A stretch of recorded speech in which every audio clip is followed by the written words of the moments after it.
women. And I think we make a mistake here. Gender is about everyone under the sun.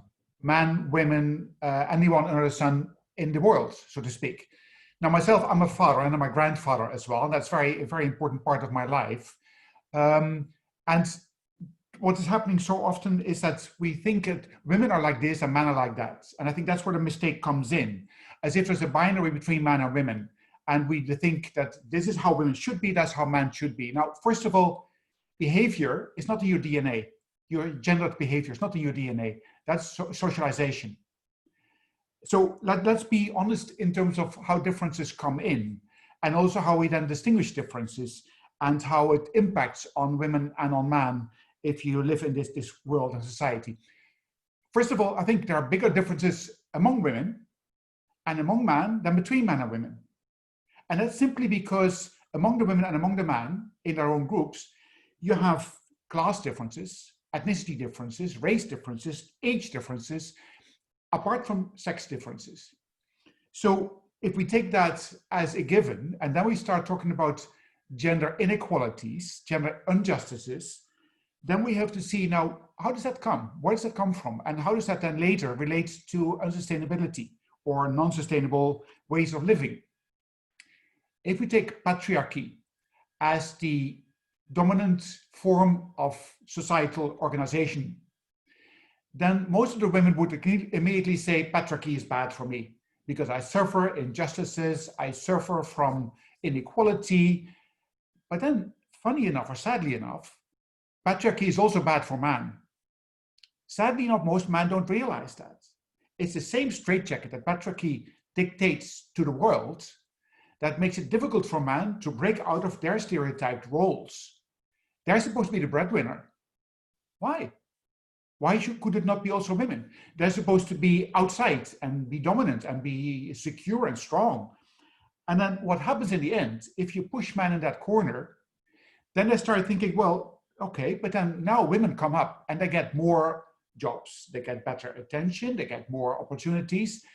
Oh, then men are suffering. Men are suffering as well from that same patriarchy. What I see very often with angry men who now feel gender justice has gone too far, that they suffer as well. But here, I think we have a big question. I don't think we should go for any hierarchy of suffering. That doesn't make sense. Can you put on the next slide, please? I forgot to tell you.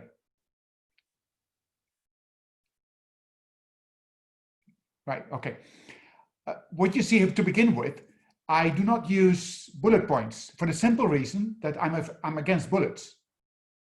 I'm a peace activist and a gender activist and an environmental activist. So I use hearts. You can never refer to my fifth or sixth bullet. That is wrong.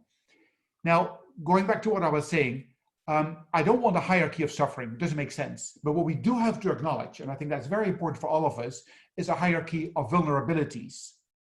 Because we men put women into very vulnerable situations. Now, what does that mean if we want to make any change? That means we have to change attitudes and behavior. Men are brought up with the notion that they have entitlements, they have power. But that's actually not every man wants to have power, and yet he's brought up in that way. Am I muted by the host? No, I don't think so. No? Can you hear me? Okay, right. It says here I'm muted. Now, part of the problem that we have to deal with today is that toxic masculinity, masculine behavior, so to speak, dominant masculine behavior is not good for the man, it's not good for the women, and it's not good for the environment. Because in the end, it's the same notion of power. Can you go to the next slide, please? The same notion of power that removes us from acknowledging that the earth has a limitation. What do we do? If we take the SDG on gender equality, most of our work is to stop bad things happening. Okay, so we focus on gender-based violence prevention, and we then work on same salary, equal opportunities, equal education opportunities, and all that. We even talk about supportive policies for parenting. Now, let me just take an example for myself. When I had my first child, we had 2 days of parental leave for fathers in the Netherlands. We are really absolutely behind the scene everywhere in the world, so to speak. So I chose myself to be at home for the first 8 months. And that was a choice I made. But then, that's a choice. And if you don't get support and you can't afford it, then of course, what can you do? Can you go to the next slide, please? Now, if you take gender injustices and unsustainable development, they are caused by the same notions of power, inequalities, dominance and exploitation. That's part of the patriarchal thinking. We control man, as men control the environment, the resources, we control poor nations, we control everyone who is other than ourselves. And that's because we think that that is the way things should be. And I think that's where the problem comes in. If we think we can control nature, we exploit it. In the end, there's no nature left, and then we're stuck. And then we want to go to the moon to do it, or we colonize, if you look at history, because we've taken resources from somewhere else, or we exploit people with less power. And we've continued doing that for generations and generations. I think that's where enormous level of problems comes in, where we think we can control and continue to control. Not every man wants that. And I wouldn't say not every woman is a saint in wanting something in the opposite. Next slide, please. But then, can you put the next slide, please? Right. Then if you take for instance, the example of COVID today, COVID-19. First of all, it has increased everywhere the level of gender-based violence, both in the Netherlands and anywhere in the world for that matter. Now, for instance, in South Africa, when they stopped the sale of alcohol, the level of gender-based violence reduced by 60, 70%, simply because the men did not use alcohol and did not abuse their husbands anymore, their partners anymore, their wives anymore, and daughters. That does not mean that all the violence stopped, because what did not happen is that they did not check why are men drinking so much, and why are they using violence. Take, for instance, the result of the COVID-19 on the rights of women in Bangladesh. Now, I've lived there for 6 years. I know the country very well. They're the largest producer at this moment of the cheap textiles that we all use in the Western world. When COVID came, the companies stopped selling the products. And as a result of that, the women producing those goods could not produce anymore because there was no demand anymore. If you don't produce, if you don't bring in money and you come home, then of course the risk of getting more gender-based violence in your homes is enormous. And that's exactly what happens. Look at poorly paid women in the care and the health sector. They have not been given the protective gears they need, and yet they have to work because they can't afford not to work. And I think one of the easiest ways of looking at the link between environment and COVID and power is that the continuous droughts in Western Europe, and we see it increasing over a number of years, is directly linked to climate change. And most of us know that very well. That again has been now scientifically proved is directly related to deforestation in Russia. Why? Because China needs wood to make the cardboard boxes to send the consumer goods to the Western world. Now, it's a chain you would not think of immediately, but yet that's how it goes. And why do we get these products from Bangladesh and Vietnam and all the cheap locations in Southeast Asia? Because we want cheap textiles that are in no way to be considered sustainable, because it's part of the fashion notion.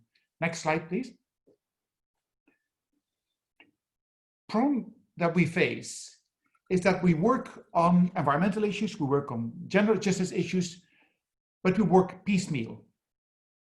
We work on, let's say, helping women to survive violence. Sometimes we help men to realize that they're violent, and we work with perpetrators of domestic violence. When it comes to the environment, we recycle, we reduce the energy usage, and even companies do a lot of work to make sure that their impact on the environment is less.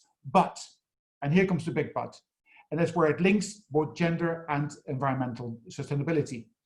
We do not address the system that causes the destructions, and that's the domination, exploitation, and the level of inequalities that are completely controlled by the northern dominant forces of neoliberalism, controlled and protected by the arms. Where we see oil, we protect it because we think that's ours. By our unequal power relations that exist all over the world, that we maintain and control, that we continue to have in terms of our control over mineral resources. Look at how the conflict in Democratic of Congo, in Central African Republic, are all controlled, are all caused by our greed and our need of minerals that we can get there. And if we can't get it the legal way, then we get it the illegal way. So we may want to do it differently. We're not able to do it differently. So in fact, what we are doing with a lot of our activism and even companies trying to make changes, we don't really look at the causes, the real causes of the problems, but we look at the effects and we try to address the effects. Now that's filling a bucket that's full of holes. Let's go to the next one. So if we look at all these gender and environmental injustices, they're related. They're related because of economic injustices. And as I said, environmental injustice, our might, the military might, even our disrespect for other cultures and other religions, but also our international trading policies and legal ways of protecting our rights, including historical land rights and dominations of let's say, occupation of land for our different products and productivities. And that we continue to do that we continue to maintain that process, protecting our own rights as the northern capitalist world, so to speak, rarely thinking of the limitations of this notion. And that is part and parcel of patriarchal thinking of control. Next slide, please.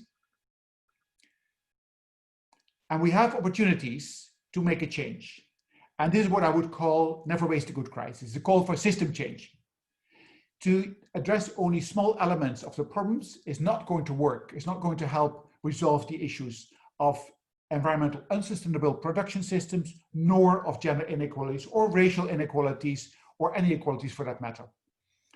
If we look at the level of the SDGs, even SDGs are primarily looking at piecemeal solutions, not at system issues. And I think that's where the problem comes in. If we don't use this opportunity, you see, many people now during the COVID period talk about going back to the old normal. To me, the old normal is the problem. We need to rethink what the new normal is going to be. And here comes a problem that many people and companies face. We don't have a blueprint. There is no answer to the problem at this moment, but we do know that some of the things we are doing today are not good. Now then, let's just take the example, the present development cake, the wealth of the world is not equally divided. Okay, we acknowledge that. That's clear. Can we redivide the same cake? And my response is no, because the cake as such is toxic. If we redivide the same cake, we all get a piece of the same toxic ingredients. So that's not going to help any of us. So I would say if we can now start rethinking the old COVID, the COVID situation has taught us lessons about our behavior, has taught us lessons about the way we relate to ourselves, to our neighbors, to our families, to society, and to the environment. We can do it differently, but we don't have the answer yet. But we can all, in each context, work on ingredients that would contribute to positive changes. I call it that work towards system change. If we do that, we can actually start developing ways of thinking what this new world would look like. Not necessarily going to a blueprint that anyone can design, because that's politically out of control if you do that. But we can all contribute at our community level, family level, but also societal level, at thinking about systems that are not sustainable and looking at alternatives that are sustainable. In fact, looking for the ingredients of a new recipe that would create a cake that can feed everyone now and in the long-term future. And then if you look around in the environmental movements you see today, it's primarily young people who are challenging us, the oldies, to say, you have done it wrong. Why don't you listen to us? Now, I'm not saying that young people have the answers, but the old people have destroyed the answers, have destroyed the opportunities. And young people say, give us a right for our own futures. Don't take it away from us. Don't destroy it.